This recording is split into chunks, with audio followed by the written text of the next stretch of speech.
मेरा नाम है काला, अरविंद काला।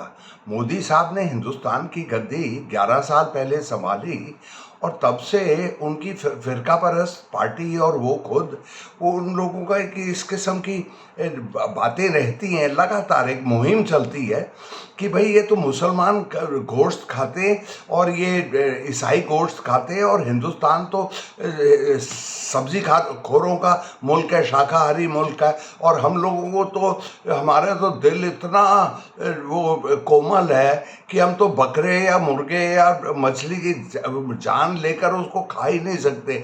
हम तो टिंडा कद्दू और लौकी में खुश रहते हैं। ये है मोदी साहब की दुनिया की ध्वनि, जो उनकी बातें होती है। अच्छा, एक झलक मैं आपको हिंदुओं के बारे में पेश करता हूँ जिसका मोदी साहब को कोई इल्म नहीं।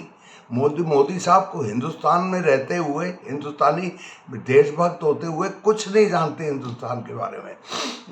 15 दिन पहले मैं अपने गांव था, मेरा पुश्तैनी गांव है ये गढ़वाल में, उत्तराखंड में। अच्छा, तो एक रात को एक दिन सुबह मैं जागा और मैंने देखा एक तंदुरुस्त बकरा बंधा हुआ था मेरे पड़ोसी के घर में। मेरा पड़ोसी के घर में 4-5 नेपाली रहते थे जो खून पसीने की रोटी खाते हैं।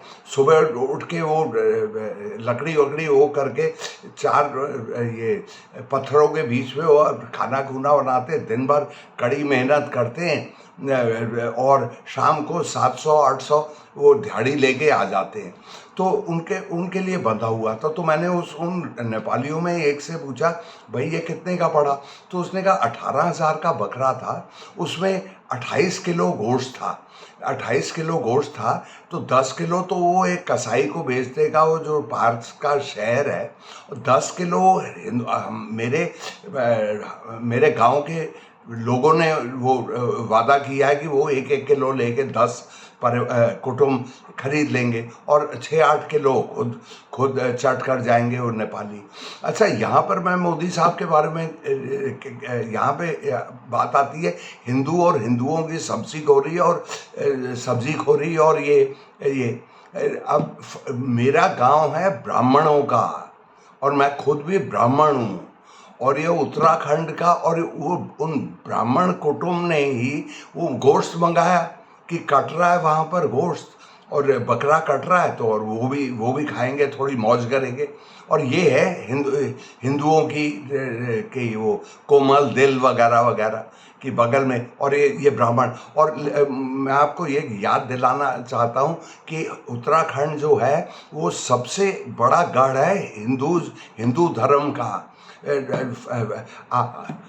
आप ये बताइए कौन सी नदी सबसे पवित्र मानी जाती है हिंदुस्तान में? गंगा, गैंजीज, जो उत्तराखंड में ही निकलती है।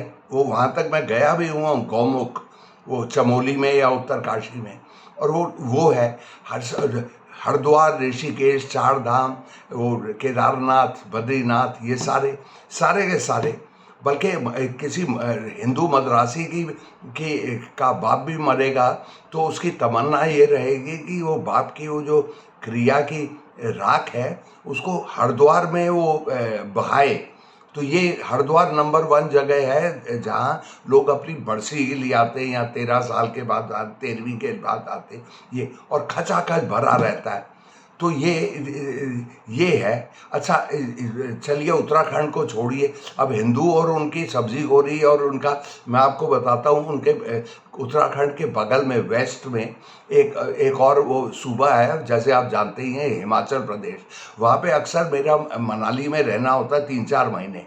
अच्छा, हर साल करीब अगस्त के महीने में एक हमारे घर के पास ही एक हडिम्बा मंदिर है। हडिम्बा मंदिर मतलब भीम की एक राक्षस बीवी थी या राक्षस लड़की थी, तो वो बड़ा पुराना मंदिर है वगैरह वगैरह। और वहाँ बाकायदा भैंसे की कुर्बानी होती है हर साल।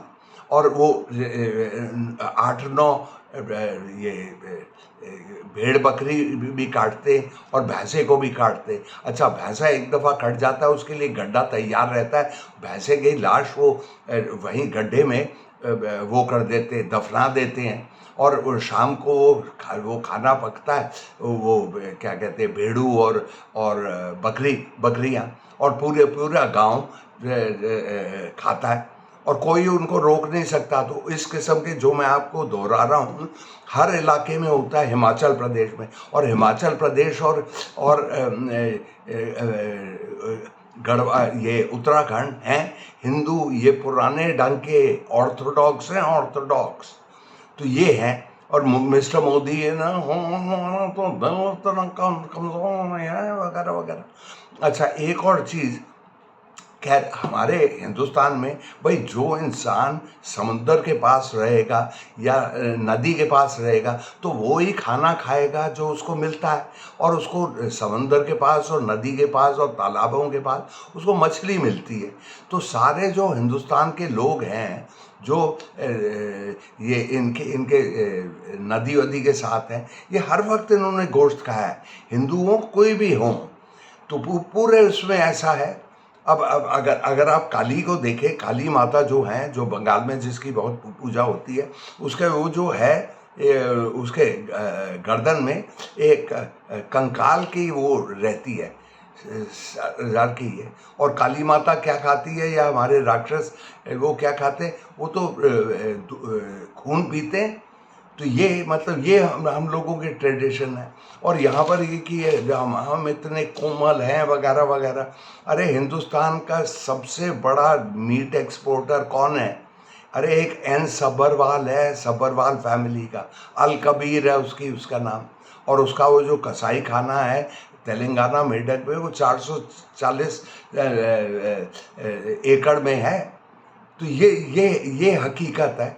और मोदी साहब मुसलमानों ने क्या खाकर ठेस पहुँचाए, हम वो चुबूचर खाने तो बंद करने चाहिए, वगैरह वगैरह वगैरह। अच्छा, ये सब। अच्छा, अब मैं आपको दो बातें कहूँगा। एक तो ये है, इसमें कोई शक नहीं, मोदी साहब और बीजेपी का सही सोचना है कि हिंदुओं में एक वेजिटेरियन स्ट्रीक है, सब्जी खोरी, शाकाहारी। मैं खुद, वो मेरे माँ बाप माँ उसी फैमिली की थी। मुझे याद है मेरी माँ ने एक किस्सा सुनाया था मुझे कि वो रईस खानदान की थी, तो खूब बचपन में खूब गोश्त खाती थी। एक दफ़ा शादी हो गई तो मेरी माँ का फैसला ये रहा कि यार मैं गोश्त छोड़ देती हूँ, मैं किसी और के बच्चे को कैसे खा सकती हूँ जो मेरे अपने बच्चे होंगे। तो इस तरह से वो, उसमें कोई वो नहीं। पंजाब में आप देखिए, सिखों में, या हरियाणा में, या दिल्ली और यूपी में कई बहुत हिंदू हैं। और नीचे आप चलिए, ये क्या कहते हैं, राजस्थान और मध्य प्रदेश, और बहुत हिंदू हैं। लाखों नहीं, मेरे ख्याल से कई करोड़ होंगे जो वेजिटेरियन हैं। अच्छा, यहाँ पर एक और चीज़ मैं जोड़ूंगा, वो तो उसमें कोई डाउट नहीं, और ये एक विषय है जिसके पर पढ़ना चाहिए। तो मुझे तो समझ ही नहीं आता, आजकल मैंने अपनी लंबी ज़िंदगी में कभी नहीं पढ़ा कि भाई हिंदू क्यों मने।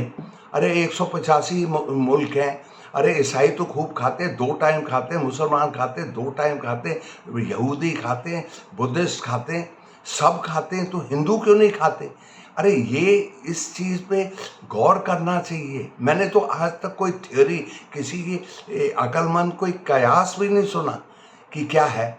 लेकिन इसका ये एक नतीजा ज़रूर होता है जिसका हमें सामना करना चाहिए। अरे हम लोग सबसे सब्जी खोरी करके हमने अपने को इतना कमज़ोर कर दिया है। हम हिंदुस्तानी लोगों को प्रोटीन ही नहीं मिलता जिससे आप जिंदा, उसके बिना आप रह ही नहीं सकते। अरे प्रोटीन होता है जानवर, मुर्गा, मछली, बकरी, गाय, इनके गोश्त में और अंडों में होता है। ये वेजिटेरियन खाना जो बुद्धू ये सब्जी खोर कहते हैं ना, दाल में होता है। अरे दाल में इतना सा होता है, मशरूम में इतना सा होता है, असली वो होता है प्रोटीन ये। और यहाँ पर सबसे कमज़ोर लोग हैं। हम 10 साल पहले ऊपर चले जाते हैं, हमारी लाइफ स्पैन है ये क्या कहते हैं 70। अमेरिका और यूरोप में कहीं 80 है, कहीं 82 है वगैरह। तो हम तो पहले से ही ऊपर चले जाते। ये हाल है। और इतनी कमज़ोर बॉडीज़ है, आप जैनियों को देखिए हिंदुस्तान, और गुजरातियों को देखिए, अमित शाह खुद देखिए, उसकी उसकी बदन में उसके बदन में कोई ताकत ही नहीं। अरे बूढ़ा आदमी हो गया है, जब आपके बदन में ताकत नहीं हुआ, आपको प्रोटीन ना मिले, तो आपका दिल भी कमज़ोर हो जाता है, गुर्दे भी आपके कमज़ोर हो जाते हैं, कलेजा भी हो जाता है, और एक दिन आदमी पलट जाता है, जैसा होता ही है। अब देखिए इसमें, और कहाँ ये कहाँ हिंदुस्तानी बदनों की कमज़ोरी कहाँ सबसे ज़्यादा जाहिर होती है? ओलंपिक मेडल्स में। पिछले साल ओलंपिक मेडल्स है हमारे 5 आए, एक भी सुनहरा मेडल नहीं आया, गोल्ड मेडल नहीं आया। और न्यूजीलैंड जैसा जो एक टापू है, वो वहाँ पर उनके 20 मेडल आए, 10 ये। और न्यूजीलैंड से हमारी आबादी 200, करीब 300 गुनी ज़्यादा है। न्यूजीलैंड में जो आबादी है, तादाद है उनकी, वो दिल्ली की आबादी से भी 1/4 है। अरे ये हाल है। हम फ्लाइंग सिख मिल्खा सिंह को कहते थे। अरे वो तो रेंग रहा था चींटी की तरह, उसको कांस का तमगा भी नहीं मिला, कुछ भी नहीं मिला। और हमारा बुद्धू मुल्क उसको नवाज रहा है, इधर ये पुरस्कार दे रहा है, ये इनाम दे रहा है, फ्लाइंग सिख। अरे फ्लाइंग सिख होता, अगर उड़ रहा होता सरदार, तो एक कांस का तमगा तो ले आता, कुश्ती खाली हाथ लौट गया, और पूरा हिंदुस्तान, ये बुद्धू मुल्क, उसकी पूजा करता था। तो यहाँ कुछ है ही नहीं। अरे 42% हमारे बच्चे, क्योंकि उनको मीट नहीं मिलता, अंडे नहीं मिलते, कमज़ोर पड़े हुए हैं, स्टंटेड कहते हैं, उनका भेजा नहीं डेवलप करता। और ये सरकारी आंकड़े हैं, मेरे अपने नहीं हैं। तो ये हाल है हिंदुस्तान के। तो कोई और अक्लमंद मुल्क होता तो वो अपनी सब्जी खोरी के मुल्क को गोश्त की तरफ धकेलता कि खाओ यार गोश्त, नहीं तो ये टिंडा और लौकी और ये तुम्हें ऊपर भिजवा देंगी। तो ये हाल है हिंदुस्तान के। ये बिल्कुल एक बुद्धुओं का मुल्क है। सारे के सारे हिंदुस्तान में सभी बुद्धू हो गए हैं, बिल्कुल बिल्कुल बुद्धू हैं। अच्छा जनाब, मैं रुखसती का टाइम हो गया, तो मैं चलता हूँ। तो फिर मुलाकात होगी, तब तक के लिए खुदा हाफिज।